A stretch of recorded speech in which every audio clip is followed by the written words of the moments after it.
No evangelho de hoje, Jesus diz a Nicodemos que é preciso nascer de novo. Mas ele não está falando de voltar ao ventre da mãe.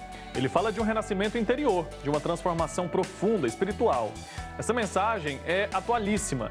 Muita gente vive presa em velhos hábitos, formas de pensar que limitam, em medos que paralisam. A ideia de nascer de novo nos convida a mudar por dentro, a romper com o que não serve mais. Para entender como essa transformação pode acontecer na vida real, eu converso ao vivo agora com o padre Frederico Ozanam, que é reitor do Santuário Basílica Nossa Senhora do Perpétuo Socorro, em Goiânia. Padre, bem-vindo, bom dia. Bom dia, Wilker. Bom dia a todos que estão ligadinhos aí no programa Santo Café. Bom recebê-lo aqui, padre. E eu quero entender, quando Jesus fala de nascer do alto, ele quer dizer o quê? O que isso pode significar na nossa vida de forma prática? De forma muito prática, o Senhor está falando desse renascimento espiritual, né?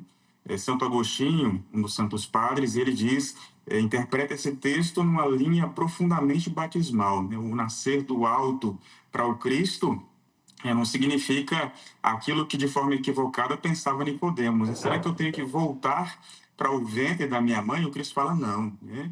É justamente esse abrir-se à ação do Espírito que sopra aonde quer e transforma, portanto, a nossa vida se nós colaboramos com o agir de Deus, claro, praticando a nossa parte, esse esforço por uma nova mentalidade, por um novo agir de acordo com aquilo que é da vontade de Deus.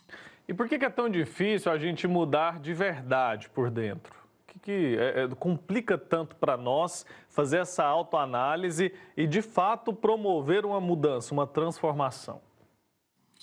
Eu penso que a maior dificuldade para que nós possamos realmente mudar da nossa parte, a dificuldade, eu penso que é essa situação nova, né? A situação nova pode provocar em nós o medo, né? Nós estamos tantas vezes acostumados ao lugar onde estamos que qualquer novidade significa rompimento e decisão. E decisão significa cisão de cortar alguma coisa, alguma prática velha. Então, esse costume, ele pode fazer com que a gente tenha medo do novo, do inédito em nossa vida. A gente tem esse receio mesmo, né? E o que mais impede uma pessoa de renascer emocional ou espiritualmente? O apego, muitas vezes, né? O apego às coisas desse mundo, o medo, como o senhor mencionou aí, de uma transformação. Acho que tudo isso acaba se somando para nos impedir de ter esse renascimento ao qual Jesus nos convida hoje, né? E de que forma a gente pode passar por isso, consegue vencer isso? Acho que, sobretudo, contando em primeiríssimo lugar com a graça de Deus, ou seja, pedindo em oração para que a nossa vida se faça nova. Nós estamos aí já na segunda semana da Páscoa, vivendo a vitória do Cristo sobre a morte, né? Ele venceu a morte e, glorioso, nos chama também a uma vida nova nele. Então, contar, em primeiríssimo lugar, com o agir do Espírito em nós, né? O Senhor que vem ao nosso encontro, sopra sobre nós o seu Espírito, portanto é isso, né? O Espírito que age em nós, que nos modifica, mas, obviamente, também, se nós não nos abrirmos à estação, ou seja, se eu não quiser a transformação, se eu não fizer nada, nada vai acontecer. O Senhor, ele respeita a minha liberdade, então eu tenho que também colaborar para que o agir de Deus aconteça em minha vida. Eu tenho que olhar, por exemplo, quais hábitos eu posso modificar.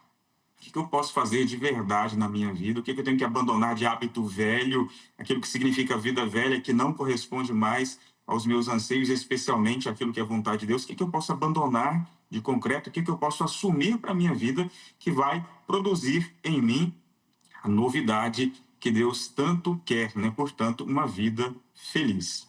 Então a gente pode dizer, de acordo com isso que o senhor está mencionando aí, que nascer de novo seria mudar de consciência? Também compreende a mudança de consciência, mas não fica restrito apenas ao meu interior, à minha consciência, se quisermos dizer assim, ao coração, como chama a Sagrada Escritura, né? A mudança de consciência, ela faz parte, sim, dessa mudança do nascer de novo que fala Jesus, mas a mudança da qual fala o Cristo supera Claro que eu tenho que mudar a minha consciência, a minha forma de pensar, mas isso poderia, se a gente fosse pegar apenas no sentido estrito do termo, significar uma mudança é, que vem da minha vontade apenas. Se eu pensasse só assim, a mudança de consciência, eu poderia, melhor dizendo, estar prescindindo daquilo que é próprio agir de Deus, né? Então, assim, claro, Deus provoca em mim a mudança de consciência, mas essa consciência ela tem que estar profundamente conectada àquilo que é próprio dos sinais de Deus, né? Por exemplo, aquilo que chamou a atenção de Nicodemos. Ele foi ao encontro de Jesus de noite, talvez por medo dos outros fariseus, mas essa mudança que, segundo também os santos padres, a noite, no caso de Nicodemos, significava esse desejo pela verdade, por algo maior. E ele percebia esses sinais em Jesus e, por isso, ele foi ao encontro do Senhor, tentar compreender melhor aquilo que ele estava fazendo e o que isso poderia trazer para a sua própria vida. E a gente volta mais uma vez a falar sobre coragem, né? Falei agora há pouco com o padre Sidney que Nicodemos precisou ter humildade e agora a gente pensa também que precisou haver coragem, porque o senhor mencionou aí que a gente tem esse receio da mudança, receio do novo. Nicodemos era um homem entendido das leis, então para ele ir ali buscar aprender mais com Jesus poderia ser algo arriscado, porque exigiria dele uma mudança no seu comportamento e uma mudança nas suas crenças que já estavam cristalizadas até ali, né? Exatamente, crenças já profundamente arraigadas na sua alma. Ele era um fariseu e era chefe judaico, inclusive, ou seja, esse buscar o Cristo era algo que significava da parte de Nicodemos coragem. Ele vai à noite, isso pode indicar um pouco do medo, mas o gesto de ir ao encontro do Senhor implica também nessa coragem, né? Eu quero saber mais, eu quero compreender um pouco mais, eu vejo que é no encontro com o Senhor que a minha vida é verdadeiramente transformada. O Cristo fala para ele de nascer do alto, ele pensa ainda de forma equivocada, né? Eu tenho que voltar, talvez, para o ventre da minha mãe? Não, é o agir do Espírito, é o nascer do próprio Deus, é o encontro verdadeiro com Jesus que provoca em nós esta vida nova. De tal modo que o Papa Bento XVI dizia que o cristianismo não se trata de um seguir ideias, como se fosse uma filosofia ou até mesmo uma ideologia, não. É seguir uma pessoa, o próprio Cristo, do encontro com ele, o Deus vivo, verdadeiro, ressuscitado, a nossa vida ganha qualidade. O verdadeiro homem e verdadeiro Deus, que é Jesus, tem poder para transformar a nossa vida. E isso nos liberta, né? Inclusive está escrito aí na tela, liberdade interior, como romper com o que nos prende por dentro. Então, de que forma para alcançar essa liberdade, eu preciso e como eu posso romper com aquilo que está me prendendo, para que eu esteja, então, de fato, livre para esse renascimento ao qual somos convidados hoje?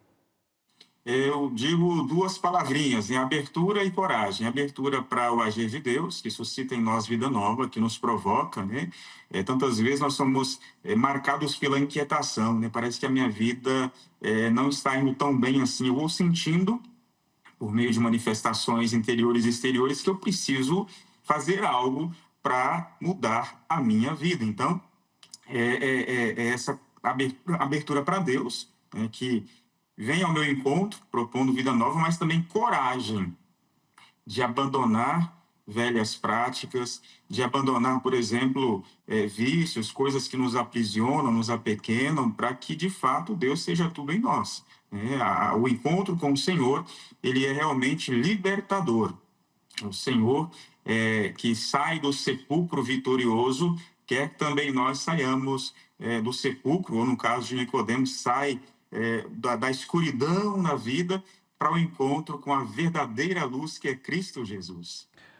E lá vai dizer também, o vento sopra onde quer. Achei essa parte muito interessante, muito bonita também, né? Como é que a gente aprende a viver essa leveza, a viver com essa confiança também? É importante, né? A gente confiar e entender que a gente não tem um controle de praticamente nada.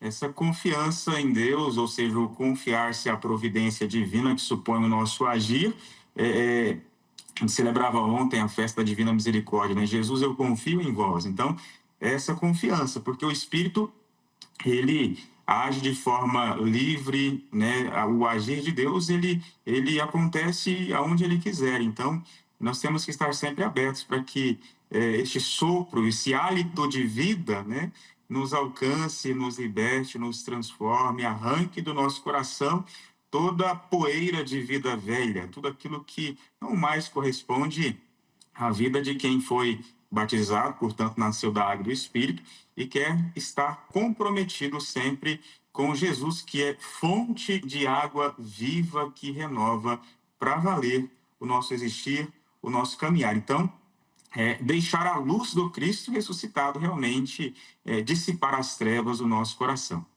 Muito bem, Padre Frederico Ozanam, obrigado pelo seu tempo aqui com a gente. Volte mais vezes para conversar aqui no Santo Café, tá bom? Obrigado, Wilker. Agradeço aí o convite para participar. Deus abençoe. Amém. Tchau, tchau.